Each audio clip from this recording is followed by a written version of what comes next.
Seja bem-vindo ao canal Aurus Audiobook. Não se esqueça de se inscrever para mais conteúdos fascinantes.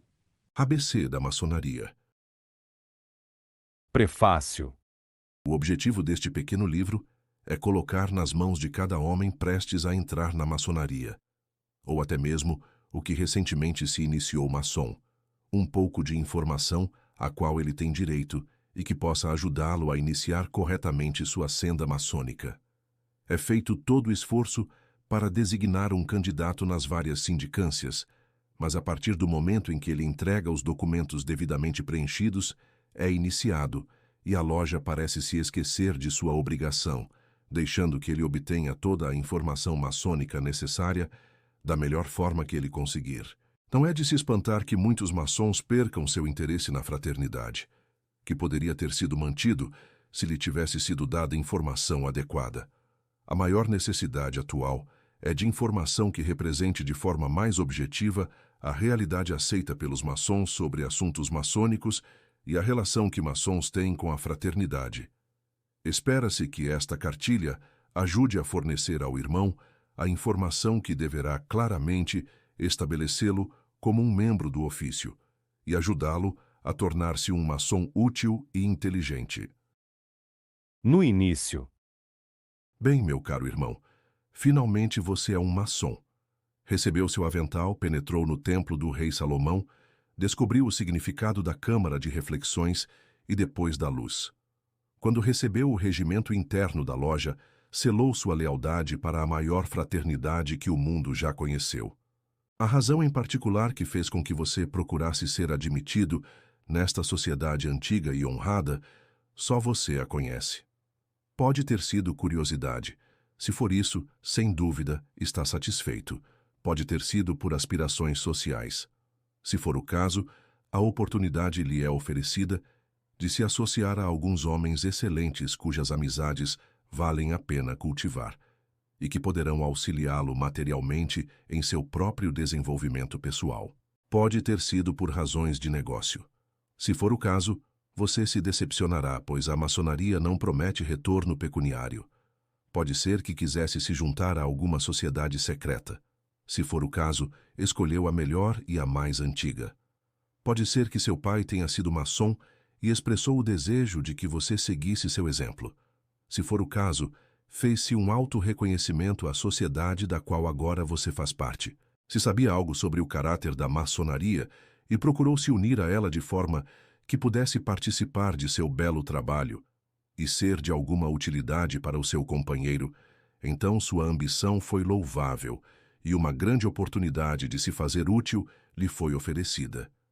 Este fato ainda é verdadeiro. Agora você é um membro da fraternidade, com algumas obrigações e prerrogativas. A questão vital é se a maçonaria valerá algo para você e se você valerá algo para a fraternidade. A resposta é: depende única e exclusivamente de você mesmo. Primórdios da maçonaria. É improvável que o atual sistema da maçonaria tenha tido qualquer relação com a construção do Templo de Salomão. Aquele monumento de arquitetura foi aceito pela maçonaria como um símbolo, e as muitas referências a ele são puramente simbólicas. Lembre-se de que o objetivo da ordem não é apenas ensinar história, mas sim verdades morais. Ninguém sabe ao certo quando ou onde se originou a maçonaria. Não existem registros para mostrar os primórdios da fraternidade. Muitos elementos contribuíram para seu crescimento e desenvolvimento. Deus plantou no coração do homem um desejo de buscar a sociedade de seus companheiros, e este anseio por companheirismo foi um grande fator contribuinte nas origens da ordem. Por necessidade de construir uma forma de abrigo da inclemência do tempo, veio a arte da construção ou da arquitetura, e isso formou o plano ou o material, instrumentos, com os quais a maçonaria foi desenvolvida.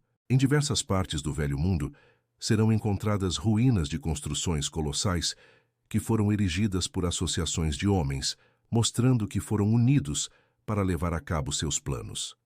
Na Idade Média, havia grupos de trabalhadores especializados trabalhando pela Europa, envolvidos na construção de grandes catedrais. Entre esses trabalhadores especializados, A maçonaria assumiu uma forma bruta de fraternidade, e a partir desse humilde começo, através de um longo processo de desenvolvimento, temos a instituição de hoje. Existem muitas provas de que o atual sistema da maçonaria especulativa teve seu início nas antigas guildas de trabalho dos franco-maçons viajantes. Essas diversas sociedades tiveram um forte crescimento até o início do século XVII, quando eles tiveram dificuldade de se manter por causa da falta de realizações de construções. Em 1717, eles mudaram suas regras para admitir homens de todas as profissões, e isso marca o início do atual sistema da franco-maçonaria filosófica ou especulativa. Alguns homens muito sábios tomaram os diversos materiais e implementos da arte operativa e, por meio de um sistema ímpar de símbolos e alegorias, desenvolveram a maçonaria da qual desfrutamos. Chegando ao ponto. Nenhuma organização de tão alta importância é tão pouco compreendida como a maçonaria. Ela não é uma ordem no sentido em que este termo é aplicado às sociedades secretas do período, mas sim uma sociedade, fraternidade, irmandade ou instituição. Não é um clube, pois ela não diverte. Não é um sistema de sinais e apertos de mãos para um uso conveniente, pois ela não oferece nada no sentido de benefícios para doenças e morte, a não ser um devido preparo mental e filosófico. Na cerimônia pela qual você passou, lhe foram dadas muitas definições sobre a maçonaria. Algumas delas talvez foram mais ou menos entendidas. Disseram-lhe que é um sistema de antiga instrução moral hieroglífica, ensinada por tipos, emblemas e figuras alegóricas. A forma antiga e primitiva de ensinar aos homens. Reduzir isto a uma linguagem mais simples seria dizer que a maçonaria é um sistema de moralidade disfarçado de alegoria. Mas definir a maçonaria na linguagem mais simples possível seria dizer que é a ciência e a arte de viver corretamente. Como ciência, ela tem a ver com a descoberta e a classificação desses princípios que visam a conduta moral correta. A arte diz respeito a viver esses princípios naturalmente, sem sacrifícios. Tudo indica que os homens que formularam a maçonaria tinham em mente a ideia de uma fraternidade, cuja moralidade satisfaria a concepção de uma vida religiosa e que seria mais bem exemplificada em suas relações diárias com o mundo e uns com os outros. Na maçonaria podemos encontrar uma mistura das melhores filosofias de todo o mundo.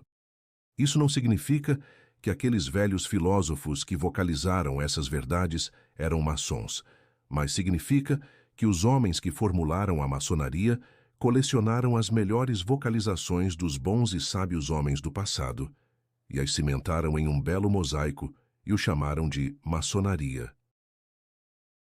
A representação por meio de símbolos. À medida que progredir na maçonaria, serão apresentadas a você muitas ilustrações e alegorias com suas explicações complementares. Talvez o irmão possa imaginar: para que me servirá isso?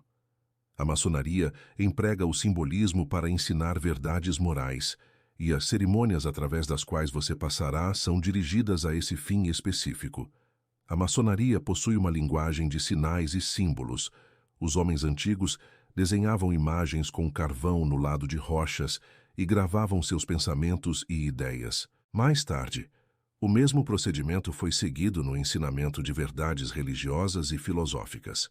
A maçonaria adotou o mesmo método ao comunicar essas coisas que ela deseja imprimir nas mentes e nos corações dos homens. Por exemplo, muito pode ser dito sobre o assunto da diligência, e você pode ouvir palestra após palestra sobre o valor dessa virtude, mas quando se coloca à sua frente uma foto de uma colmeia e lhe dizem que esse é um símbolo de diligência, a verdade é impressa em sua mente de forma mais indelével. E sempre que você vir uma colmeia ou uma foto de uma colmeia, a ela será associado o simbolismo específico que ela possui, e a lição será mais intensa.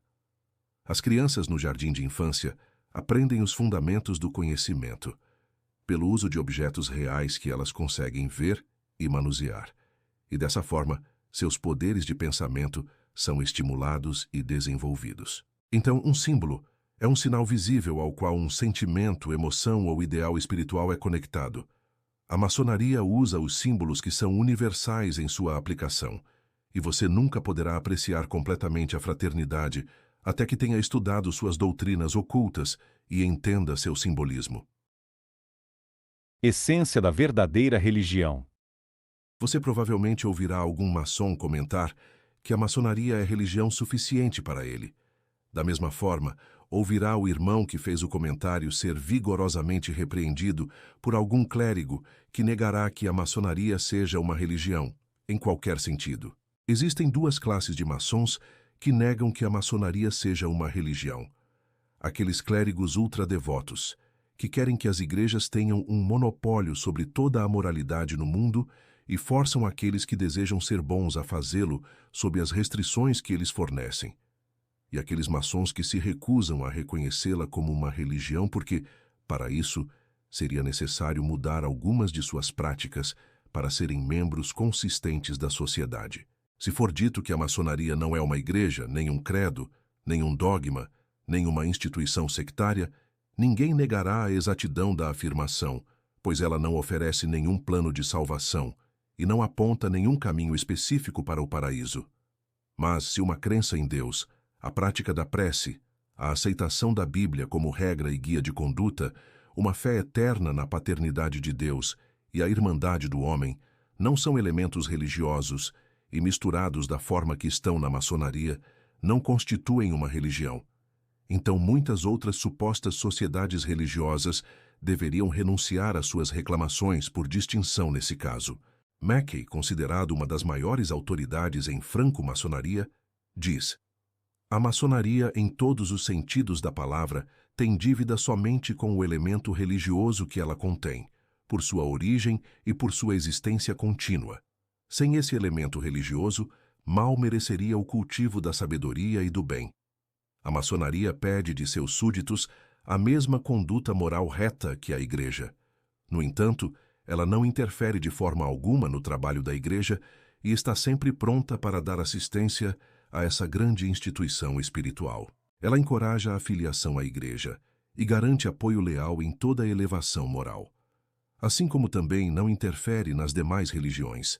Acredita que, se o homem crê em um ser supremo, já é suficiente para que ele possa evoluir, com toda a humildade. Conduta imperfeita não consistente. Não é o objetivo pregar nestas poucas páginas, mas ao lhe apontar essas coisas que já deveria saber como maçom, é necessário dizer algo sobre seus hábitos pessoais. A fraternidade maçônica é uma instituição moral e, portanto, para manter seu posicionamento no mundo, deve exigir de seus membros um caminho de conduta que será consistente com as coisas que ensina sobre seu altar, pois pregar sem praticar não ajuda em nada. Portanto, se você é acostumado à prática da profanidade, não pode continuar com o hábito e ser um maçom representativo, pois a partir do momento em que entrou pela porta de uma loja até quando é exaltado a mestre maçom, a cerimônia inteira é dirigida à honra e glória do grande arquiteto do universo, e lhe prestar o devido respeito é uma obrigação maçônica suprema. Se você joga por dinheiro, está praticando algo que a maçonaria desaprova. E se der continuidade, isso poderá lhe custar sua posição na fraternidade. Se tem o hábito de frequentar locais de reputação duvidosa, está sujeito à disciplina que a fraternidade impõe para infrações da lei moral. A maçonaria não é uma sociedade de proibições, mas insiste em moderação.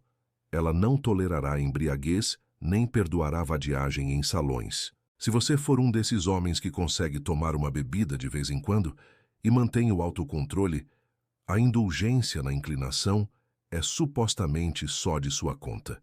Se costuma frequentar um bar, entre pela porta da frente e saia pela porta da frente. Nunca se deixe ser visto à espreita em um beco, entrando pela porta dos fundos, pois todos saberão que você tem vergonha de si mesmo e que está fazendo algo que seus amigos desaprovam.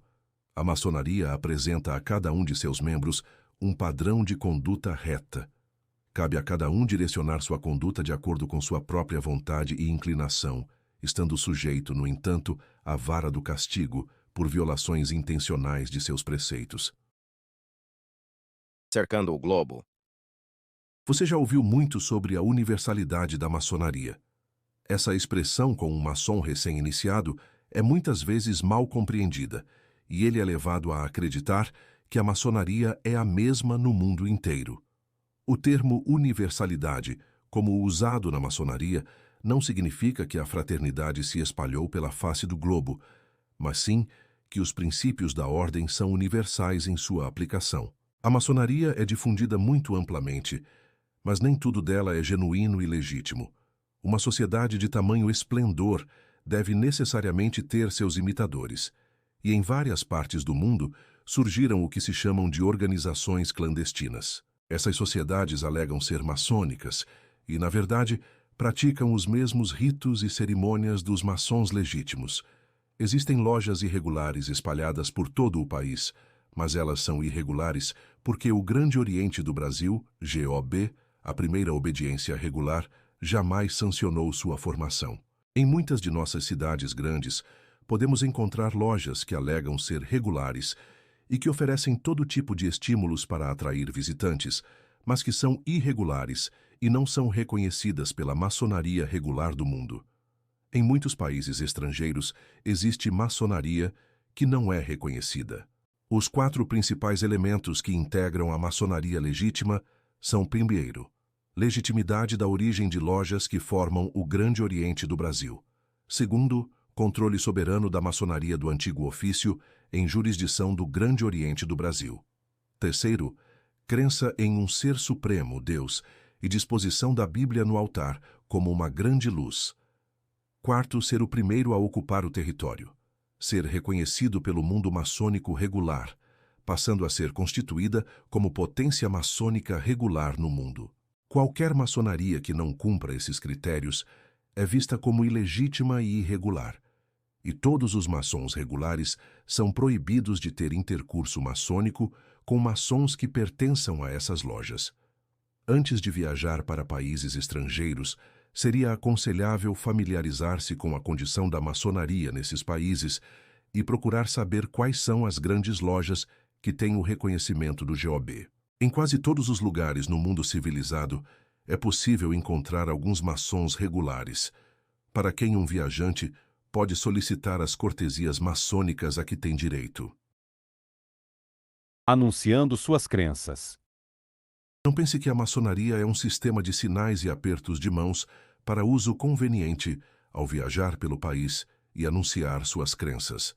Eles são meros incidentes da fraternidade que os utiliza em sua esfera própria. É contrário à ética da maçonaria usar sinais e apertos de mão fora da loja. Em caso de perigo iminente, você já foi instruído sobre o que fazer. Se ainda não atingiu o grau de mestre, não saberá fazer esse sinal, mas mesmo assim, isso não lhe dá o direito de cumprimentar cada estranho com os modos de reconhecimento maçônicos.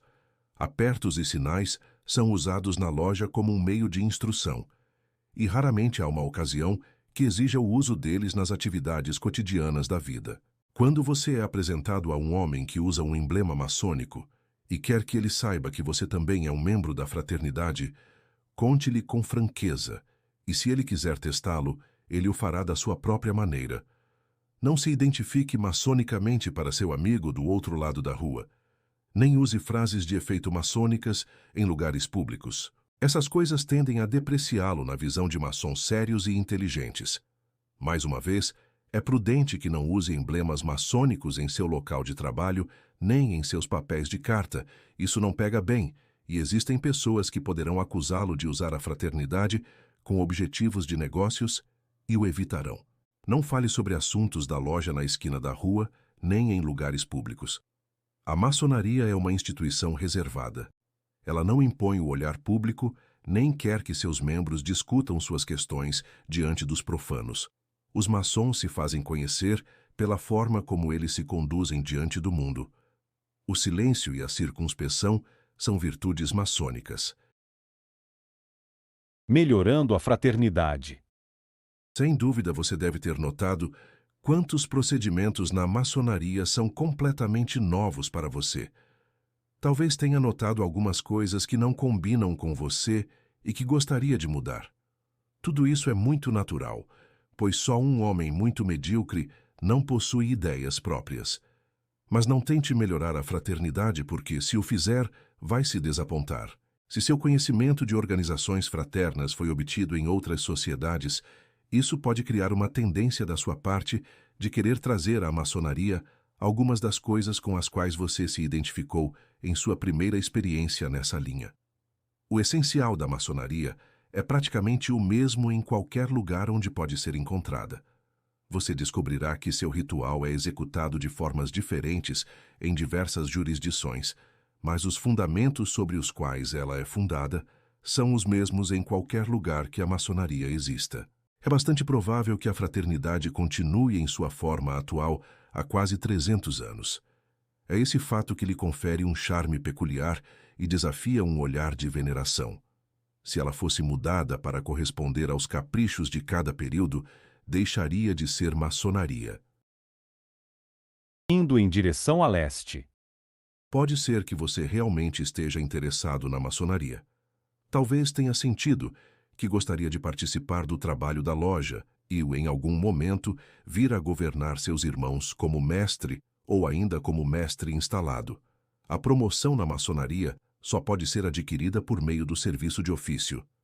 Se você deseja prosseguir na maçonaria, visando receber suas distinções honrosas, a primeira coisa que deve fazer é frequentar as sessões da loja e executar com entusiasmo qualquer serviço que lhe possa ser atribuído.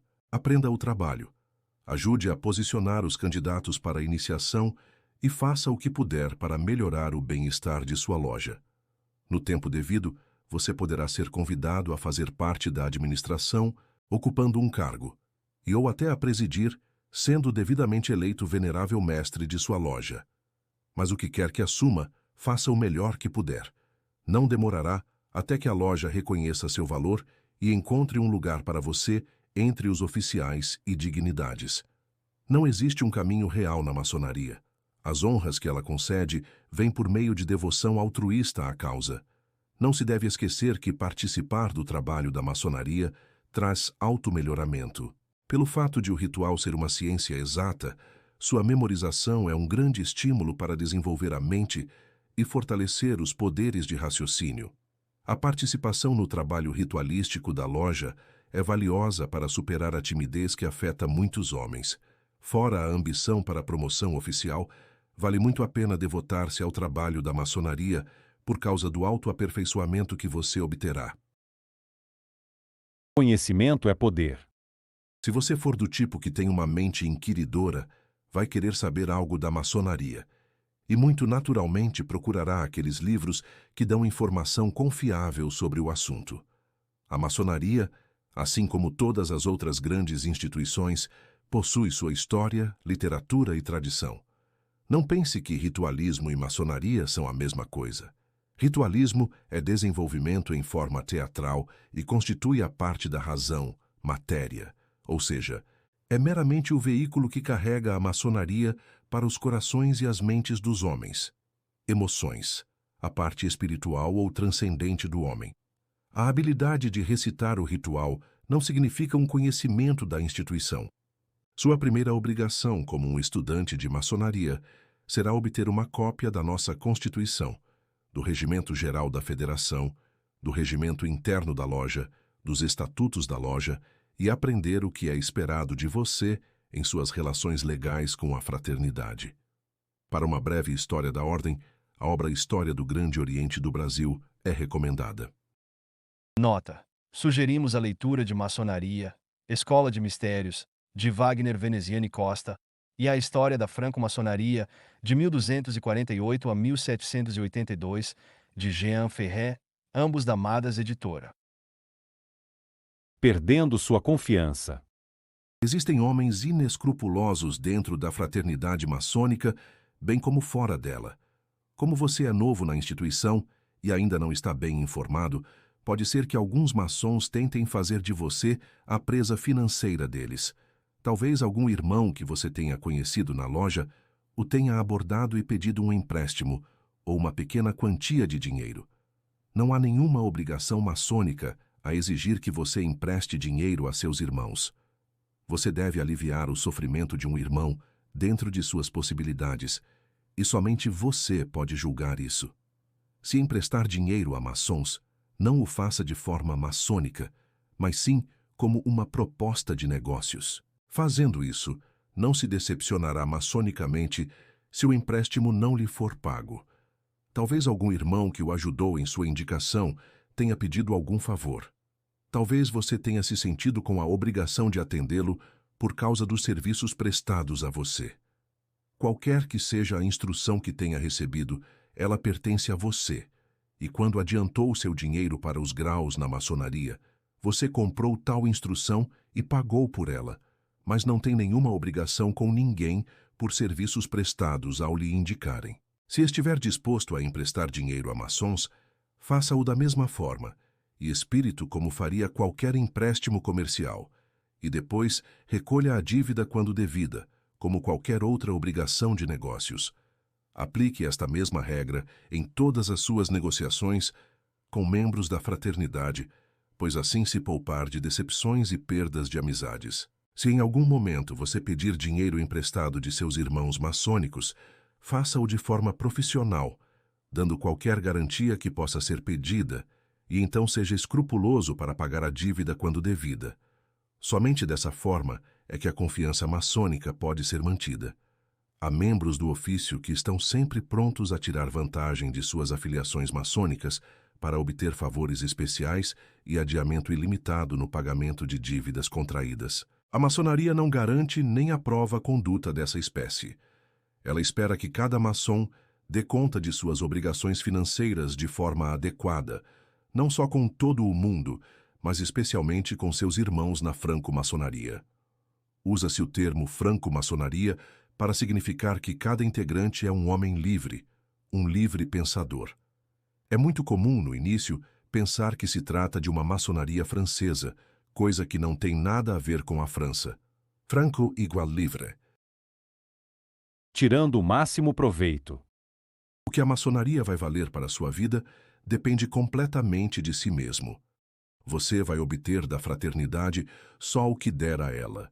Portanto, se você não lhe dá nada, não pode se desapontar se não obtiver nada. Muitas vezes você ouvirá homens dizerem que a maçonaria nunca lhes trouxe nada de bom. Muitos desses homens possuem dívidas, ou podem ter sido suspensos por não pagamento de dívidas, além da falta de frequência. A verdade é que eles entraram na fraternidade por motivos puramente egoístas. Esperavam que a maçonaria pudesse ser útil nos negócios, na sociedade ou na política, enquanto eles nunca fizeram nada para a instituição. Ainda assim, tentaram obter ganhos que não mereciam e se decepcionaram. Só porque um homem paga suas dívidas em dia, não é razão para que ele deva esperar reivindicar os benefícios da fraternidade. Para esperar que a maçonaria lhe sirva em algum aspecto, você deve comparecer às sessões de sua loja e contribuir com seu tostão para o bem-estar da ordem. Não é necessário que você se torne um ritualista e devote muito tempo a empreitadas ritualísticas para garantir os benefícios da instituição. Só é necessário que mostre sua disposição em ser útil no que puder. Certa vez, pediram a Confúcio, o filósofo chinês, que dissesse em uma única palavra qual era todo o dever do homem, e ele respondeu: reciprocidade. Essa é a tônica da relação maçônica, pois o todo do dever maçônico é recíproco. Portanto, antes que você procure por favores maçônicos, certifique-se de que os merece, e então não ficará decepcionado se eles não aparecerem quando pedidos. Negligência de deveres não esperados. A maçonaria não pede a nenhum homem que negligencie seu lar ou seus negócios pelo seu bem-estar. Muito pelo contrário, pois coloca sua família sempre em primeiro lugar. Ela organiza suas diversas atividades de maneira que não interfira de forma alguma nesses deveres que todo homem tem com seu próprio bem-estar. Certamente você notou alguns irmãos que dedicam grande quantidade de tempo à fraternidade, que comparecem às sessões de loja quase todas as noites durante a semana e às sessões de prática no domingo. E também aqueles que frequentam sessões de trabalho e escolas de instrução longe de casa.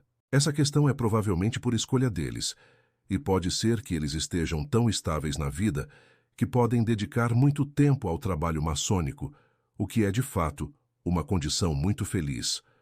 O primeiro dever de um homem é com seu trabalho e seu lar, e a maçonaria não espera tirá-lo de nenhum dos dois.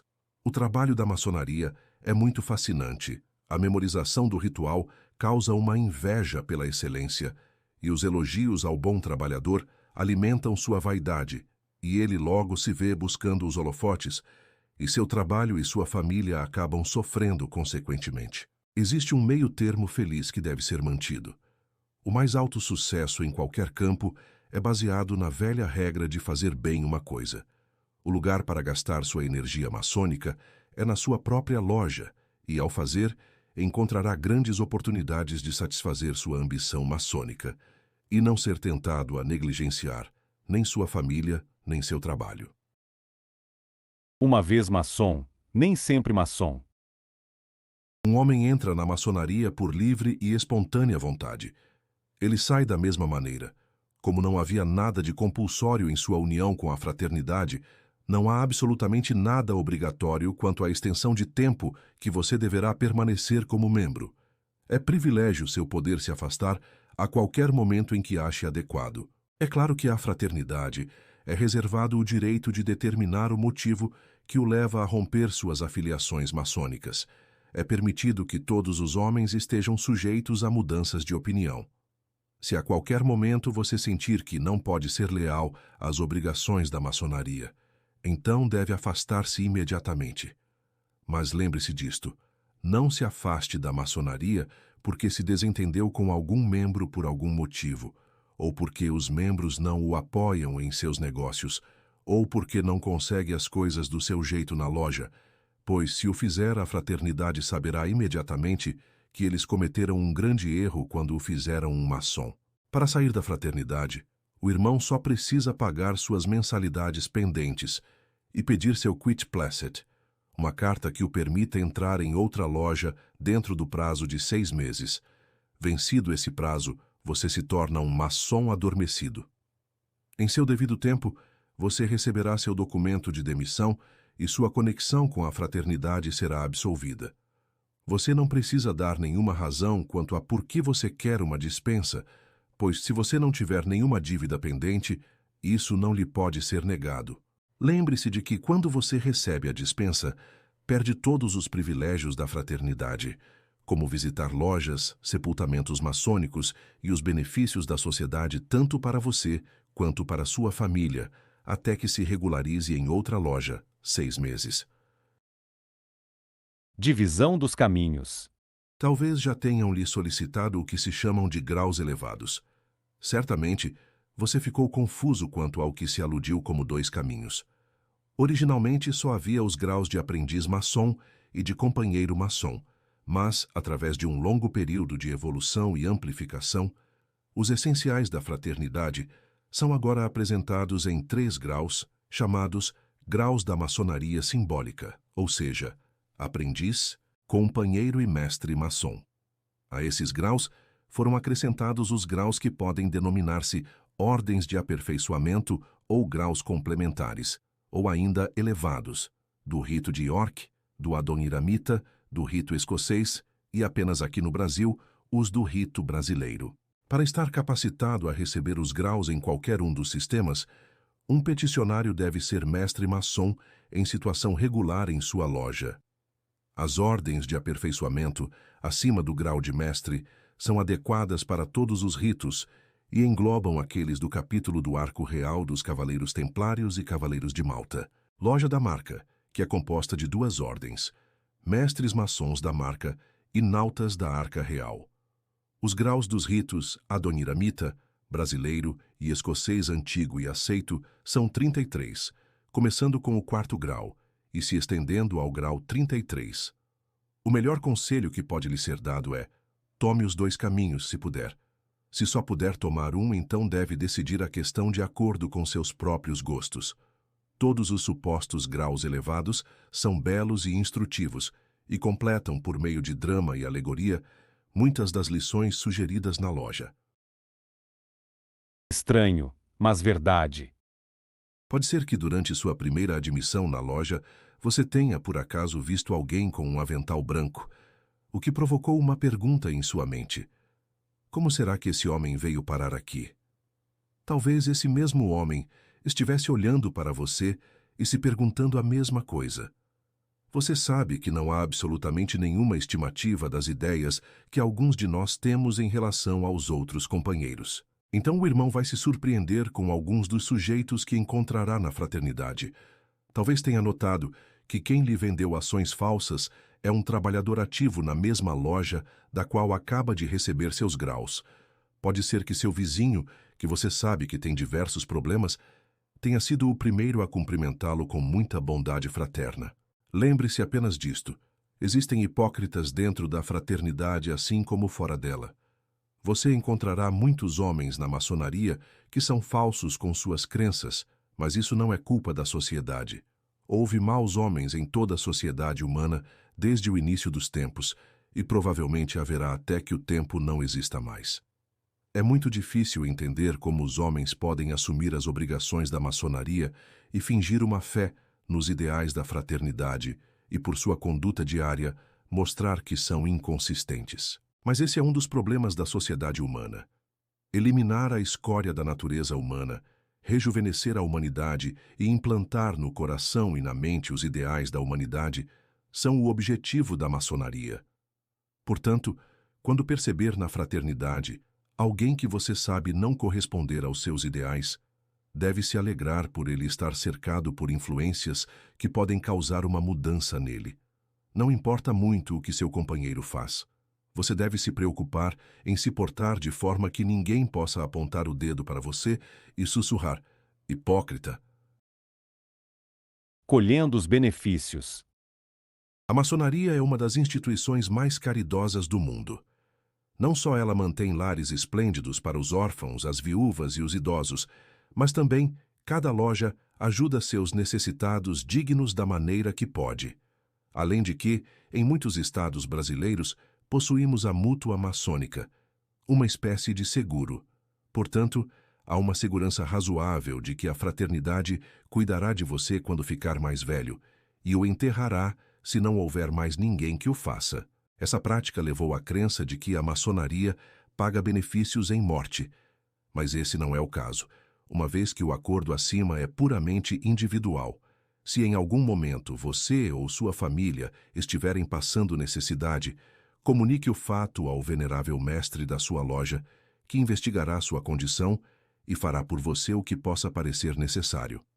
Se em algum momento sua loja lhe conceder ajuda financeira e você voltar a se encontrar em boa situação financeira, faça um esforço para reembolsar a loja pelo que fez por você, pois na próxima vez que precisar pedir ajuda, será recebido de muito bom grado. Distintivos da maçonaria. A primeira coisa que um mestre maçom recém-exaltado faz é ir até a joalheria e investir em um suprimento de joias maçônicas, um distintivo, um prendedor de gravata ou anel, ou talvez todos os três. Sabe-se que alguns compram esses sinais públicos antes mesmo de receberem um único grau. Muitos anos atrás, os membros da fraternidade maçônica não se rendiam à exibição.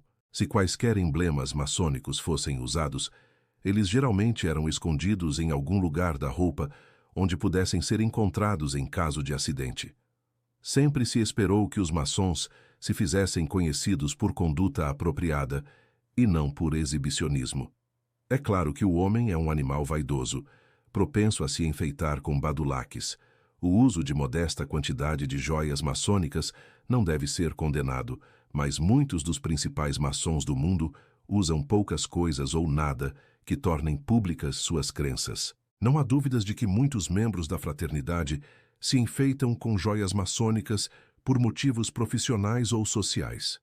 O homem de negócios, no entanto, sempre olha com desconfiança o vendedor que se aproxima dele com um grande esquadro e um compasso na parte da frente de seu casaco, ou que, ao sacudir o pingente de seu relógio, tente impressioná-lo com o fato de que é um maçom e que, portanto, merece consideração. Não pode haver objeção a um homem que use uma quantidade moderada de joias maçônicas, contanto que ele o faça de forma modesta e não com objetivos questionáveis. Não surpreende ver o pior bode expiatório na fraternidade coberto de emblemas maçônicos, porque ele precisa empregar algum meio de garantir reconhecimento entre seus companheiros. Viajando em países estrangeiros.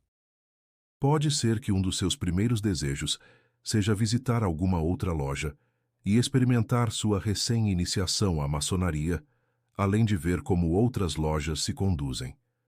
Visitar outras lojas em países estrangeiros é um privilégio que lhe pode ser negado por objeção de algum membro da loja, sendo que, nesse caso, não há nada a fazer a não ser se submeter resignadamente.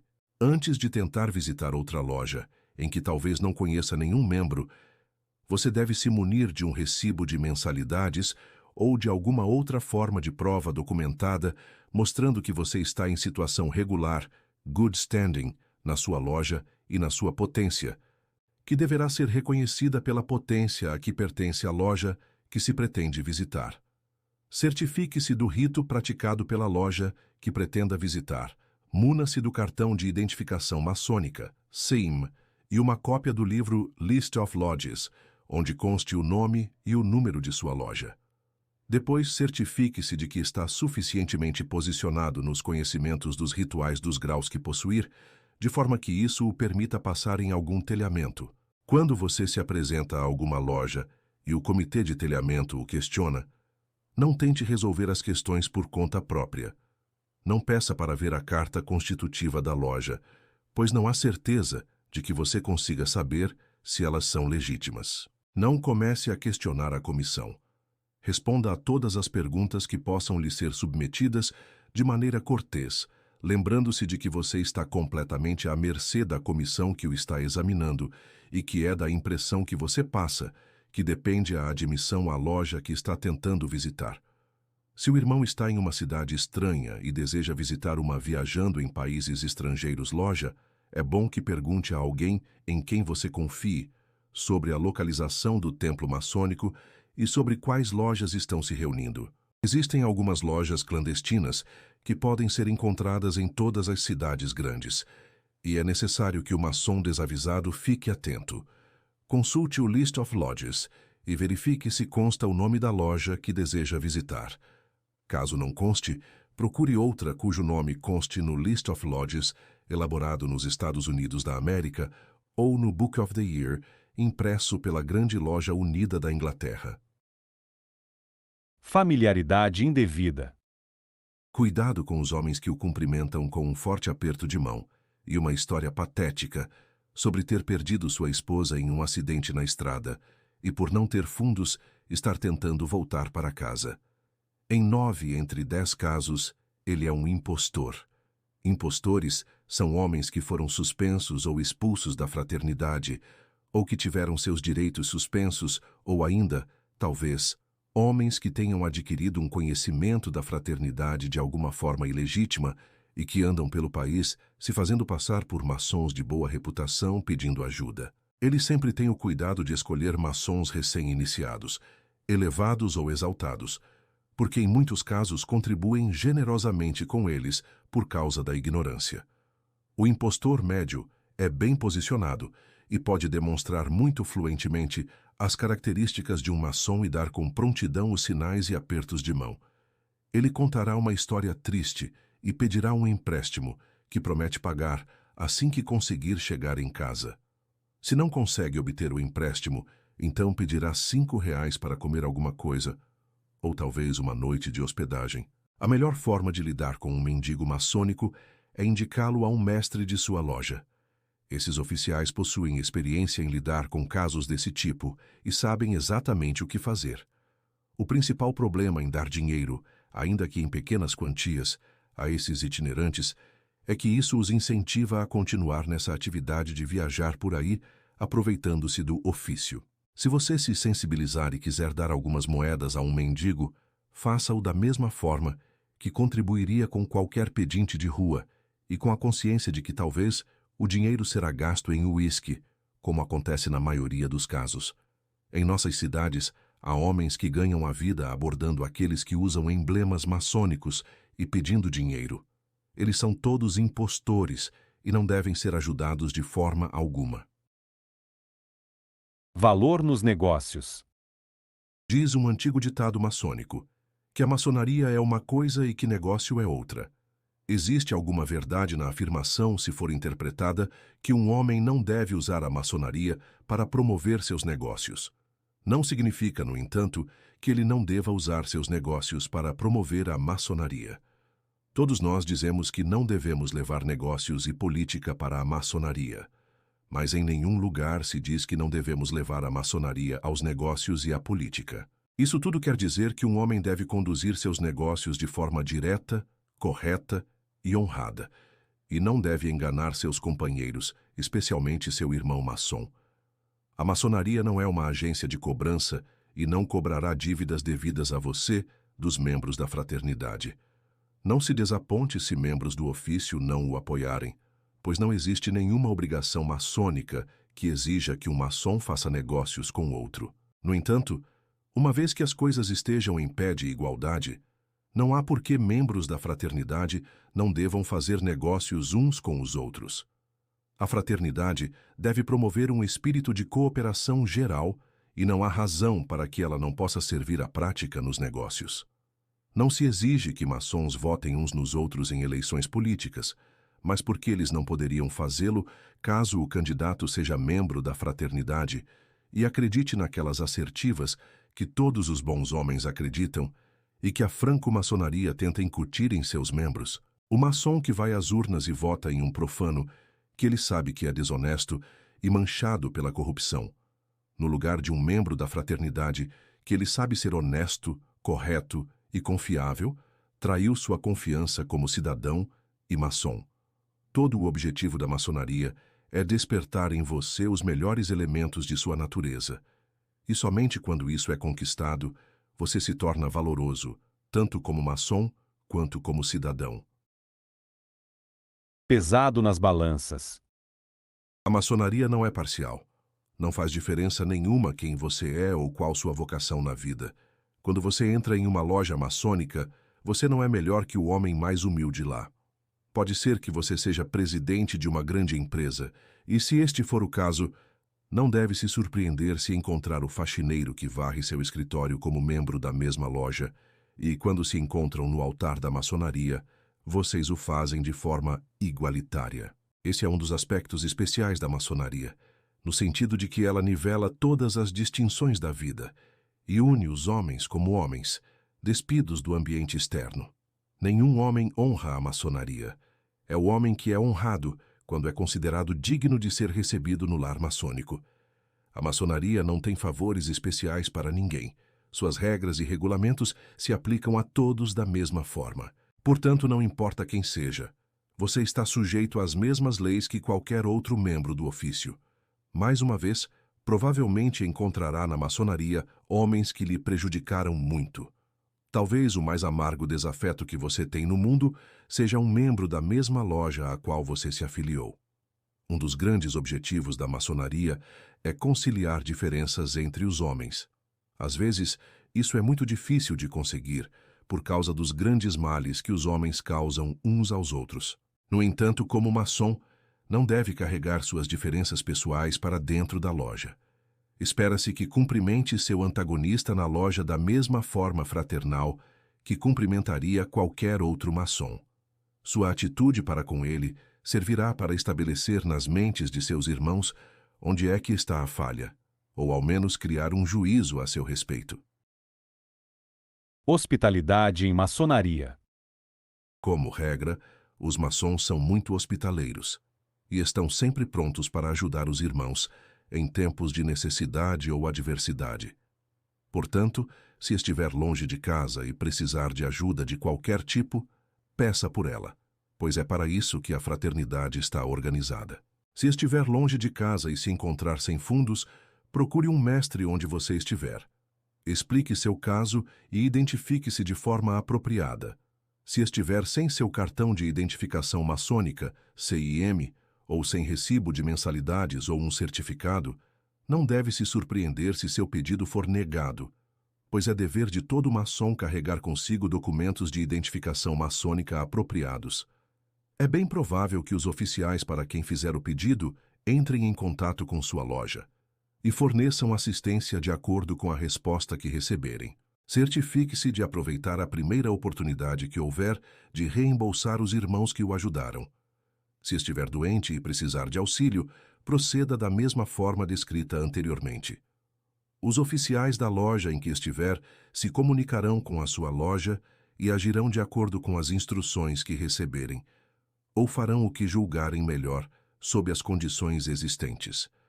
Se precisar de informação sobre negócios ou outros assuntos, sempre poderá obtê-la de forma maçônica.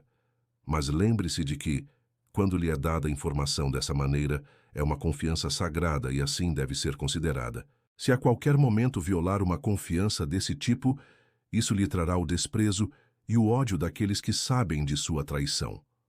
Ocasionalmente, encontrará alguma frieza entre maçons, e às vezes as coisas que procura lhe serão negadas ou concedidas com tal disposição que lhe fará desejar nunca as ter solicitado.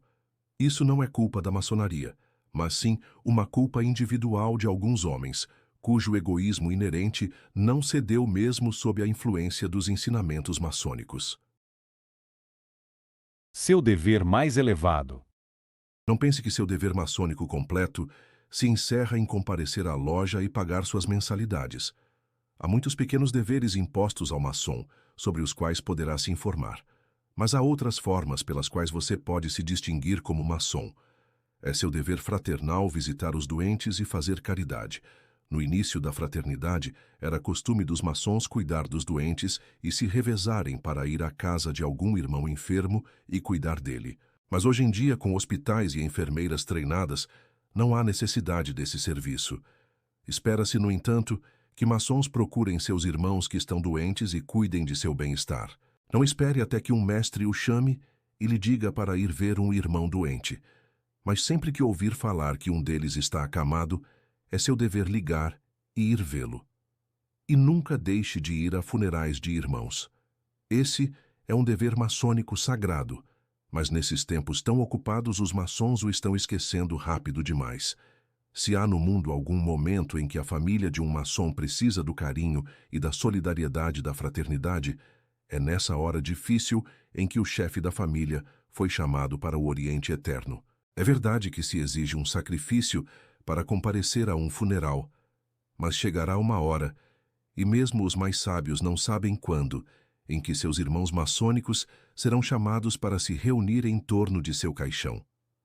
O exemplo que você deu ao comparecer a funerais maçônicos terá uma forte influência sobre os outros, de forma que seu próprio enterro não será negligenciado. Visitar os doentes e enterrar os mortos são deveres maçônicos sagrados. Leva muito pouco tempo para realizá-los, mas os atos em si distinguirão cada irmão e os marcarão como um maçom de coração e digno de nossa mais alta estima. Zelo por sua causa. Todo o seu valor para a fraternidade será determinado pelo modo como você executa seu dever completo para com seus irmãos. Se a maçonaria significa algo para você, então cuidará de cumprir essas obrigações que lhe foram impostas. E uma das mais importantes é não ofender, trapacear, prejudicar ou fraudar seu irmão ou seus familiares. Qualquer maçom que faça isso não só marca a si mesmo como inadequado para a sociedade maçônica, como também se torna sujeito a acusações de conduta antimaçônica. Um maçom nunca deve espalhar fofocas sobre seu irmão. Se você ouvir uma história perniciosa sobre um membro da fraternidade, é seu dever não repeti-la e avisar o irmão sobre o que está sendo dito e, se ele for inocente, ajudá-lo a proteger sua reputação. Seu dever como maçom exige que você defenda um irmão pelas costas, assim como na frente. Nunca golpeie um irmão quando estiver com raiva, a não ser por autodefesa. As regras da fraternidade exigem que você sussurre bons conselhos no ouvido de um irmão que esteja fazendo algo de errado. É seu dever moral. Ao ver um irmão agindo de maneira imprópria, conversar com ele e ajudá-lo a ir pelo caminho certo. Você não tem obrigação de proteger maçons que tenham violado a lei civil. Todo maçom que estiver em sérios apuros tem direito à sua humanidade. E o auxílio que você lhe conceder cabe ao seu conhecimento das condições e das exigências do caso. Lembre-se apenas de que toda relação maçônica é recíproca. Devemos tratar nossos irmãos da mesma forma que gostaríamos de ser tratados sob circunstâncias parecidas. Que o seu zelo pela sua causa o leve a cumprir esses importantes deveres da melhor forma possível.